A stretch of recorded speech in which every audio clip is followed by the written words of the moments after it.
Subscribe and share my channel Sudarsana. Shri గురుభ్యో నమః. సన్మార్గ కథలు. ఆత్మజ్ఞానం. వివేకపుర రాజ్యాన్ని పరిపాలించే సాధకవర్మ సమర్థుడైన పాలకుడు. అతడి పాలన ప్రజానురంజకంగా ఉంటూ వచ్చింది. ప్రజలు ఏ కొరత లేకుండా జీవనం సాగిస్తున్నారు. దాంతో రాజుగారి కీర్తి సర్వత్రా వ్యాపించింది. రాజకుటుంబంలో జన్మించిన సాధకవర్మ పుట్టింది మొదలు రాజభోగాల్లోనే మునిగి తేలుతూ వచ్చాడు. అతడు సింహాసనాన్ని అధిష్ఠించిన తరువాత ఎన్నో చెప్పుకోదగ్గ సాధనలు చేసి గొప్ప కార్యసాధకునిగా కూడా పేరు తెచ్చుకున్నాడు. సక్రమంగా రాజ్యపాలన చేయడం వలన రాజు మానసిక పరిణతిని సంతరించుకున్నాడు. ఇంతకాలంగా లౌకిక సుఖాలను యథేచ్ఛగా అనుభవిస్తూ ఉండడంతో వాటి పట్ల అనురక్తి రాజులో క్రమంగా తగ్గింది. ఇంకా దైవ చింతన వైపు మొగ్గింది మనస్సు. భగవత్ సాక్షాత్కారము ఒక్కటే జీవిత పరమావధి అని పరిణతి చెందిన అతని మనస్సుకు తోచింది. అంతే, రాజు ధార్మిక సత్యాలను చెప్పే శాస్త్రాలను చదవటము, వాటిని గూర్చి ఆలోచించటము ప్రారంభించాడు. అవి ఇంతవరకు ఆదుర్దాలతో నిండిన పాలనా నిర్వహణలో తలమునకనైన రాజుకు ప్రప్రథమంగా ప్రశాంతతను చవిచూపించాయి. ఇలా ఉండగా ఒకసారి రాజు శ్రీమద్ భాగవత గ్రంథం చదవసాగాడు. దానిలో సుఖమహర్షి పరీక్షిత్ మహారాజుకు 7 రోజుల్లో శ్రీమద్ భాగవతాన్ని చెప్పగా అది విన్న పరీక్షిత్ మహారాజు ఆత్మజ్ఞానం పొందాడని తెలియజేయబడింది. ఈ విషయం చదవగానే రాజు మనస్సులో హఠాత్తుగా ఒక యోచన మెరిసింది. ఆహా, ఆత్మజ్ఞానాన్ని పొందడానికి ఇటువంటి ఒక సులువైన మార్గం ఉందని నాకు ఇంతవరకు తెలియకుండా పోయిందే. నేను ఇప్పుడు పరీక్షిత్ మహారాజు వలె శ్రీమద్ భాగవతం ఎవరైనా చెప్పగా శ్రవణం చేస్తాను అని అనుకున్నాడు సాధకవర్మ. వెంటనే రాజు మంత్రిని పిలిచి, నాకు శ్రీమద్ భాగవతం శ్రద్ధగా చెప్పగల పండితోత్తముణ్ణి ఒకరిని నియమించండి అని ఆదేశించాడు. రాజాదేశం వినగానే మంత్రికి చటుక్కున ఒక ప్రఖ్యాత భాగవత పండితుని జ్ఞాపకం వచ్చింది. మహారాజా, మన వివేకపురిలోనే గొప్ప పండితుడు ఒకరున్నారు. ఆయన ఖ్యాతి గూర్చి తెలియని వారు ఎవరు ఉండరంటే అతిశయోక్తి కాదు. మీరు ఆయన గురించి విని ఉంటారు. బ్రహ్మశ్రీ పురాణ వల్లభ, ఇతిహాసాచార్య, సిద్ధాంత భూషణ, వేదాంత కేసరి శ్రీ శ్రీ రాజాశర్మ గారి గురించి నేను ప్రస్తావిస్తున్నాను. ఆయనకు శ్రీమద్ భాగవత పురాణం కరతలామలకం. భాగవతాన్ని అంతా సాంగోపాంగంగా పఠించి అవగతం చేసుకున్నవారు లేరంటే అత్యుక్తి కాదు. ఆయన భాగవత ప్రవచనం విని జనులు మైమరిచిపోతారు. మీ కోరికను నెరవేర్చటానికి అన్ని విధాల అర్హత గల పండితుడు ఆయన. ఆయన ప్రవచనాలు ఎక్కడ జరిగినా ఎప్పుడు జరిగినా జనులు తండోపతండాలుగా వచ్చి హాజరవుతూ ఉంటారు. ఆయన భాగవత ప్రవచనం అంత ఖ్యాతిని సంతరించుకోవటమే ఇందుకు కారణం. ఆయన భాగవత ప్రవచనం వినడానికి వచ్చే జనులు కానుకలు కూడా ఇస్తూ ఉంటారు. అనేక సాంస్కృతిక సంఘాలు ఆ మహాపండితుడికి అనేక బిరుదులు ఇచ్చి ఆయనను సముచిత రీతిలో గౌరవించాయి. మహారాజా, మీరు భాగవతం వినాలి అనే కోరికను సంతృప్తిగా నెరవేర్చగల వ్యక్తి ఆయనే అని నా అభిప్రాయం అని రాజుతో వినయంగా చెప్పాడు మంత్రి. మంత్రి సూచించిన మహాపండితుడి వద్దే భాగవత శ్రవణం చేయాలని రాజు నిశ్చయించుకున్నాడు. కాబట్టి మంత్రితో, మీరు చెప్పింది ముమ్మాటికి నిజం. ఆ పండితుడే నాకు గురువుగా ఉండి శ్రీమద్ భాగవతాన్ని బోధిస్తాడుగాక. ఆయన పురాణ ప్రవచనానికి ప్రతిరోజు లభించే ఆదాయం కన్నా అధిక మొత్తం మన ఖజానా నుండి ఇచ్చే ఏర్పాటు చేయండి అని చెప్పాడు రాజు. రాజు ఆదేశం ప్రకారం మంత్రి అన్ని ఏర్పాట్లు చేశాడు. మహావిద్వాంసుడైన రాజాశర్మకు ఆహ్వానం వెళ్ళింది. ఆహ్వానం అందగానే పండితుడికి కలిగిన ఆనందం వర్ణనాతీతం. ఇటువంటి ఒక పురస్కారం జీవితంలో తనకు లభిస్తుందని అతడు కలలో సైతం ఊహించింది లేదు. రాజ్యాన్ని పాలించే రాజుకే గురువుగా నియుక్తుడు కావడం సామాన్యమైన విషయమా అని ఆయన సన్నిహితులు ప్రశంసించారు. అంతఃపురంలో రాజుకు శ్రీమద్ భాగవతాన్ని చెప్పడం ప్రారంభించాడు పండితుడు.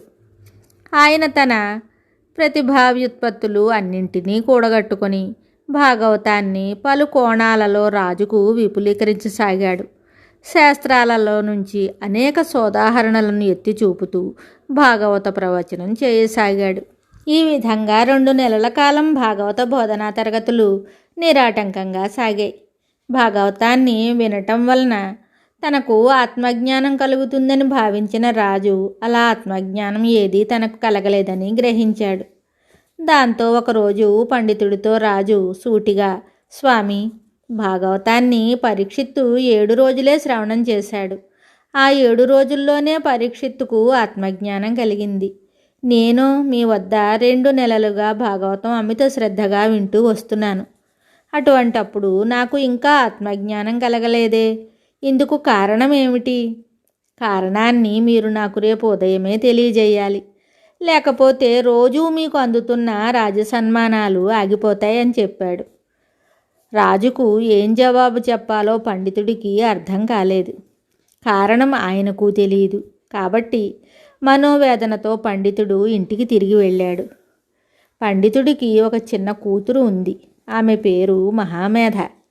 పేరుకు తగ్గట్లు కుశాగ్రబుద్ధి అయిన ఆమె తండ్రి అంతఃపురం నుండి రాగానే అలవాటుకు మారుగా గూడు కట్టుకున్న దిగులుతో ఉండటం గమనించింది. వాడిపోయి ఉన్న తండ్రి ముఖాన్ని చూస్తూ, నాన్నగారు, మీరెందుకు ఇలా కలత చెంది కనిపిస్తున్నారు? అంతఃపురంలో వేదన కలిగించే సంఘటన ఏదైనా జరిగిందా అని ఆరా తీస్తున్న ధోరణిలో అడిగింది. అమ్మాయి, పెద్దవాళ్ల దిగుళ్ళు నీకెందుకు? నా దిగులు నాతోనే పోని. నీకు తెలిసినంత మాత్రాన ఏం లాభం వస్తుంది? నీ పనులు నువ్వు చూసుకో తల్లి అని పండితుడు ముక్తసరిగా కుమార్తెతో చెప్పాడు. కానీ తండ్రి చెప్పింది విని మహామేధ అంతటితో వదిలిపెట్టలేదు. మీ దిగులేమిటో చెప్పి చూడండి. పిల్లలే అయినా వారికి కొంచెం బుద్ధి ఉండకుండా పోదుగా. చిన్న పుల్ల పళ్ళ సందులో ఇరుక్కున్న ఆహార పదార్థాలను తొలగించడానికి ఉపయోగపడుతుంది. ఇనుప శూలం సైతం చీల్చుకొని పోలేని బండరాతిలో చెట్టు వేరు చొచ్చుకుపోవటం చూస్తున్నాం కదా అంది దృఢస్వరంతో. పండితుడికి కుమార్తె తెలివితేటలు తెలియనివి కావు. కానీ ఇప్పుడు ఆమె తనకు ఎలా సహాయపడగలదు అని యోచిస్తూనే ఆమెను నిరాశపరచడం ఇష్టం లేక జరిగినదంతా ఆమెకు చెప్పాడు. తండ్రి చెప్పింది సావధానంగా విన్న మహామేధ, నాన్నగారు, రేపు అంతఃపురానికి పోతున్నప్పుడు నన్ను మీతో తీసుకువెళ్ళండి. రాజుగారి ప్రశ్నకు సరైన జవాబు నేనే స్వయంగా ఆయనతో చెప్తాను అని చెప్పింది ఉట్టిపడుతున్న ఆత్మవిశ్వాసంతో. పండితుడికి కుమార్తె మాటలు నవ్వులాటగా అనిపించాయి. కానీ ఆమె మాటను తోసిపుచ్చలేకపోయాడు. మర్నాడు పండితుడు కుమార్తెను తీసుకుని రాజ్యసభకు వెళ్ళాడు. పండితుడు ఏం చెప్పబోతాడో అని వివేకపురి రాజు ఆతృతతో ఎదురుచూస్తున్నాడు. పండితుడు రాజుకు నమస్కరించి, రాజా, మీ ప్రశ్నకు నా కుమార్తె జవాబిస్తుంది అని వినయంగా చెప్పాడు. పండితుడు తన కుమార్తెను తీసుకుని వస్తాడనో ఆమె తన ప్రశ్నకు జవాబు ఇవ్వబోతుందనో సాధకవర్మ కొంచెం కూడా ఊహించలేదు. కాబట్టి ఆయన విస్తుపోయి, అమ్మాయి, నువ్వు ఏం జవాబు ఇవ్వగలవు అని ప్రశ్నించాడు. మహారాజా, మీ ప్రశ్నకు నేను జవాబిస్తాను. కానీ అందుకు ముందు నేను చెప్పినట్లు కాసేపు మీరు నడుచుకోవాలని సవినయంగా వేడుకుంటున్నాను అంది మహామేధ. రాజు సమ్మతించాడు. రాజాధిరాజా, ఇదిగో ఇక్కడ 2 స్తంభాలు ఉన్నాయి. ఒక స్తంభానికి నన్ను అటు ఇటు కదలకుండా కట్టివేయమని మీ సేవకులను ఆజ్ఞాపించండి. అలాగే మరో స్తంభానికి మిమ్మల్ని కట్టివేయమని సెలవివ్వండి అంది ఆ అమ్మాయి ఏమాత్రం జంకు లేకుండా. ఆ అమ్మాయి చెప్పినట్లే రాజును ఆమెను సేవకులు స్తంభాలకు కట్టివేశారు. ఆ తరువాత మహామేధ ఆ గదిలో ఉన్న వారిని అందరినీ బయటకు వెళ్ళమంది. గదిలో ఉన్న వాళ్ళంతా బయటకు వెళ్ళిపోయారు. రాజు మహామేధ మాత్రమే స్తంభాలకు కట్టివేయబడిన స్థితిలో అక్కడ ఉన్నారు. రాజా, నేను ఇలా స్తంభానికి కట్టివేయబడి ఉన్నానే, దయచేసి నా కట్లను విప్పదీయండి అని వేడుకోలు ధ్వనించే స్వరంతో రాజును మహామేధ అడిగింది. ఆ చిన్నపిల్ల అలా వేడుకోగానే రాజు, అమ్మాయి, నీకేం మతిపోయిందా? మూర్ఖంగా మాట్లాడుతున్నావేమిటి? నేనే ఇక్కడ స్తంభానికి కట్టివేయబడిన స్థితిలో ఉండటం నువ్వు చూస్తూనే ఉన్నావు. బద్ధుడునై ఉన్న నేను నిన్ను బంధాల నుండి ఎలా విడిపించగలను అని రాజు అసహనంగా అడిగాడు. అది వినగానే మహామేధ పకపక నవ్వింది. మహారాజా, మీ ప్రశ్నకు సరైన జవాబు మీరే చెప్పేశారు. పరీక్షిత్తుకు శ్రీమద్ భాగవతాన్ని ఉపదేశించిన సుఖమహర్షి ఆత్మజ్ఞానం సంతరించుకున్న మహాత్ముడు, పరమహంస. ఆయన ముఖత భాగవత ప్రవచన శ్రవణం విన్న పరీక్షిత్తు 7 రోజుల్లోనే ఆత్మజ్ఞానం పొందడంలో ఆశ్చర్యం లేదు. మరి నా తండ్రి గారు అజ్ఞానంలో ఉన్న ప్రాపంచిక అనురక్తిలో కూరుకుపోయిన వ్యక్తి, మాయ నుండి విడివడక బద్ధుడై ఉన్నాడు. కేవలం మీరిచ్చే ధనం నిమిత్తం మీకు భాగవత ప్రవచనం చెప్తున్నాడు. ధనాన్ని ఆశించి ఆయన భాగవతం వినిపించగా విన్న మీకు ఎలా ఆత్మజ్ఞానం లభిస్తుంది? కేవలం శాస్త్రజ్ఞానంతో ఏం ప్రయోజనం వస్తుంది? పండితులకు శాస్త్రాలలో మంచి ప్రవేశం ఉండవచ్చు, కానీ వాటిని చిలుకల్లా పదే పదే అప్పగించి చెప్పడం మాత్రంతో ఏం మేలు చేకూరుతుంది? నిజంగా ఆధ్యాత్మిక జీవితంలో పురోగతి పొందాలంటే శాస్త్రాలలో చెప్పిన సత్యాలను జీవితంలో ఆచరించి చూపాలి. మనిషి మనస్సులో కామకాంచనాల పట్ల అనురక్తి పాదుకొని ఉన్నంత వరకు కేవలం శాస్త్రాధ్యయనం మాత్రం ఆత్మజ్ఞానం ఇవ్వదు. అటువంటి వ్యక్తి ముక్తిని పొందనూ లేడు. మళ్ళీ చెప్తున్నాను, వెలుగుతున్న దీపంతోనే తక్కిన దీపాలను వెలిగించగలం. ఆ విధంగానే బంధాల నుండి విడిపడ్డ ఆత్మజ్ఞాని ఒక్కడే బంధాల నుండి ఇతరులను విముక్తి చేసి ఆత్మజ్ఞానాన్ని పొందేట్లు చేయగలడు అని ఆ పిల్ల వినమ్రంగా చెప్పి ముగించింది. ఆ పిల్ల మాటల్లోని వాస్తవం రాజుకు చక్కగా అర్థమయ్యింది. ఇంతలో సేవకులు గదిలోకొచ్చి రాజు మహామేధల బంధనాలను విడిపించారు. ఆనాటి రాత్రే రాజు ఎవరికీ చెప్పకుండా అంతఃపురం విడిచిపెట్టి వెళ్ళిపోయాడు.